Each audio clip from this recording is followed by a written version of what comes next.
Hey everyone, today we're going to talk about something we all use literally every single day, but maybe don't stop to think about money. And look, this isn't going to be some stuffy, boring economics lecture, I promise. We're going to treat money for what it really is, one of the most incredible, revolutionary inventions in all of human history. So let's dive in and figure out how this amazing piece of technology actually works. To really appreciate just how genius this invention is, we have to do something first. We have to imagine a world without it. Just picture it, a world where every single purchase, every transaction was a giant, complicated headache. Now, I'm serious. Just think about it for a second. You walk into your favorite coffee shop, you're ready for your morning caffeine fix, but instead of a credit card, you're holding a live chicken. I mean, does the barista even want a chicken? What if your coffee only costs half a chicken? It sounds completely absurd, right? But that was basically the reality of how people did business for thousands and thousands of years. This system actually has a name. It's called the barter system. And while it seems pretty simple on the surface, I've got something you want, you've got something I want, let's trade, it was actually incredibly inefficient. This was the big problem that humanity was just desperate to solve. I mean, the problems with bartering were just huge.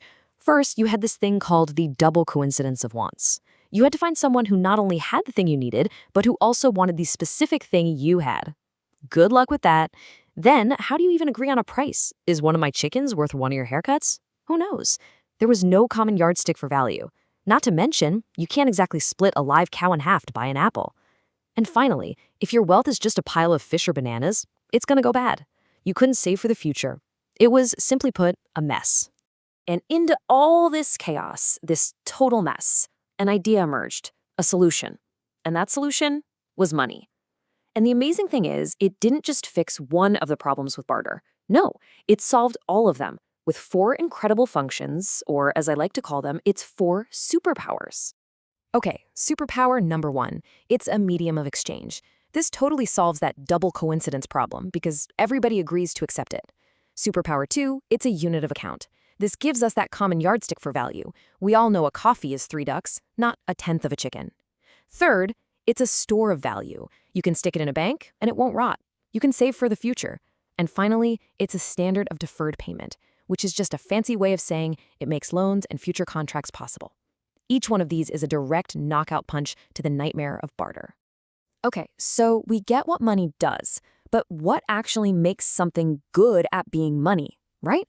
Why do we use little pieces of paper and metal coins and not, say, seashells or pretty rocks?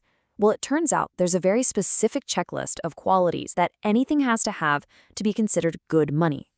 For any money to work, it's got to have these 6 key traits. First, everybody has to agree to take it. It needs general acceptability. It has to be easily divisible into smaller pieces, like dollars and cents.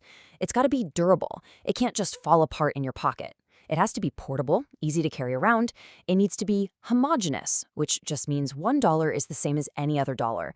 And this one is huge. It has to be relatively scarce. If money grew on trees, it wouldn't be worth anything.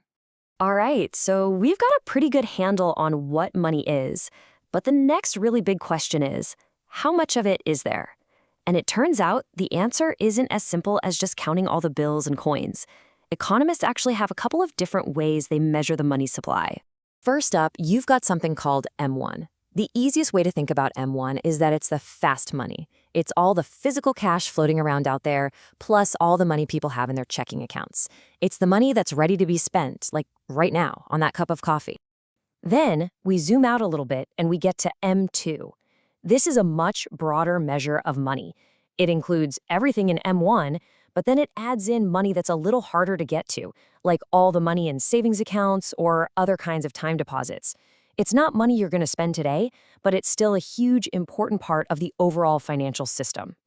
So let's just put it this way. M1 is your wallet money. It's what you use for your everyday, on-the-spot transactions. It's super liquid, which just means it's easy to spend. M2 is the bigger picture.